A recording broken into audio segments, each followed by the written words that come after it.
గురువుగారు ఇంకొక మాట చెప్పారు ఇందాక మీ మాటల్లో. అంటే చేతబడులు కానివ్వచ్చు, లేదు అంటే ఏదైనా అసల జీరో ఏమీ ఆస్తి లేనొచ్చు. కొన్ని కోట్ల అప్పులయ్యుండొచ్చు. లేదు అంటే వాళ్ళు ఎంత ఎదగాలనుకున్నా ఎదగలేని వాళ్ళయ్యుండొచ్చు. జీవితాంతం కష్టపడుతున్న వాళ్ళే.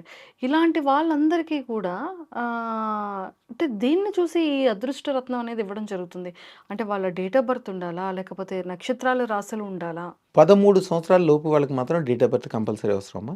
13 సంవత్సరాల తర్వాత ఉంటే ఇవ్వచ్చు, లేకపోతే లేదు. దాని మీద అంత ప్రాముఖ్యత ఏం లేదు. మీ అవసరం ఏంటి? మీ అవసరం ఏంటి అనేది మెయిన్‌గా చూస్తాం. జనరల్‌గా ప్రతి మనిషి అవసరం ఏంటి? సంపూర్ణంగా ఐశ్వర్యవంతులై ఉండాలి. అంటే ధనము, బంగారము, ఇంట్లో సుఖము, శాంతి, పెరుగుదల. మూడోది అందరితో దండం పెట్టించుకునే మంచి పొజిషన్‌లో ఉండాలి. మూడో విషయం ఏంటంటే స్థిరత్వం. సొంత ఇల్లు, సొంత డబ్బులు, సొంత వ్యవహారము. నాలుగోది గురుత్వము. ఎవరికి ఏది మీ చేత్తో ఏది ముట్టుకుంటే అది బంగారం అవ్వాలి. ఏ వ్యాపారం చేసినా మీకొక నమ్మకం ఏర్పడాలి. నేను ఏది ముట్టుకుంటే అది బంగారం అవుతది.